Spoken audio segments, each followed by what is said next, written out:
अभी हमने कर्मित युग्म के बारे में बात कर ली थी और अब हम बात करेंगे दो समुच्चयों का कार्तीय गुणनफल।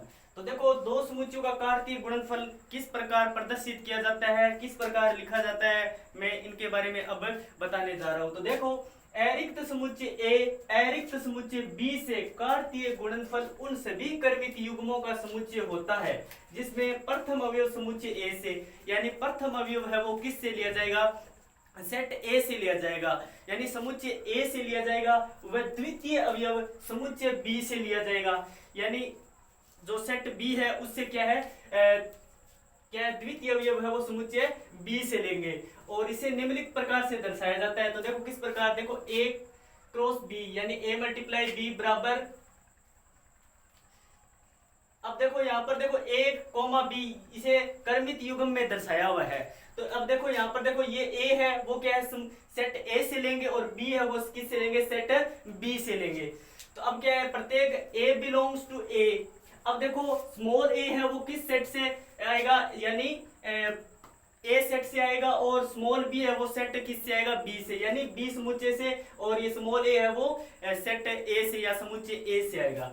तो ये एक बार मैं आपको एग्जांपल के थ्रू समझाता हूं। तो देखो एक एग्जांपल लेते हैं।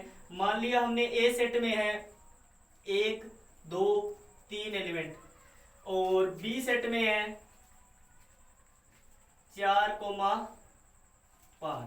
तो अब देखो इसको कार्तीय गुणनफल में यानी इनको कैसे दर्शाएंगे। तो देखो ए गुणा बी, तो देखो इस तरीके से दर्शाएंगे। अब देखो यहां से 1 और यहां से क्या लिख देंगे 4, फिर यहां से 1 वापिस और फिर क्या लिख देंगे यहां से दूसरा 5।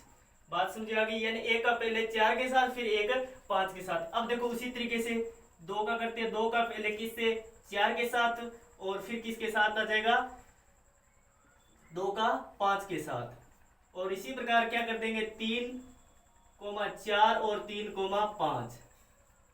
तो ये है कार्तीय गुणनफल में इस प्रकार दर्शाया जाता है। तो क्या है 1 4 1 5 और यहाँ पर क्या है 2 4 और 2 5, इस तरीके से 3 4 और 3 5।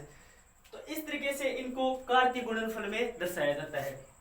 अब देखो हमें पता करना हो कि देखो यहाँ पर देखो सेट में कितने अवयव थे, 3 अवयव थे। ए सेट में 3 थे और बी सेट में कितने थे 2।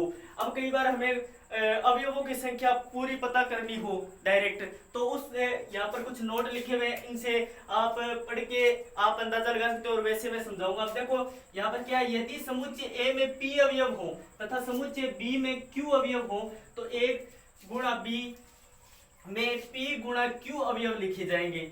तो एक बार इनको समझा देता हूं। देखो यहाँ पर कितने अवयव थे, ए में 3 अवयव थे, तो यानी इसको और आप इस हिसाब से लिख सकते हो, अर्थात number of A element multiply number of B set, यानी नंबर ऑफ ए सेट और नंबर ऑफ बी सेट। तो नंबर ए सेट में कितने अवयव है 3, तो यहाँ पर कितने हैं 3, और बी सेट में कितने अवयव हैं 2। तो हम इस प्रकार पता कर सकते हैं 6 अवयव, यानी 6 कर्मित युग्म एक में बनेंगे। अब देखो कार्तीय गुणनफल, देखो यहाँ पर 1 2 3 4 5 6, तो देखो यहाँ पर भी 6 ही बने हैं, तो यहाँ पर भी 6 ही बने। तो यानी हम इससे कार्तीय गुणनफल में इस फॉर्मूले द्वारा भी पता कर सकते हैं इसके अंदर कितने कर्मित यानी युग्म है वो कितने बनेंगे।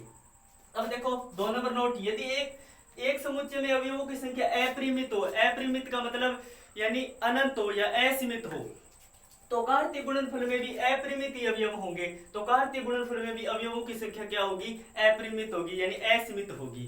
तो ये बात नॉर्मल सी बात याद रख सकते हो। 3 नंबर, यदि कोई एक समुच्चय रिक्त हो, मान लिया एक समुच्चय 2 सेट दे रखे हैं, मान लिया हमने ए सेट दे दिया, उसमें है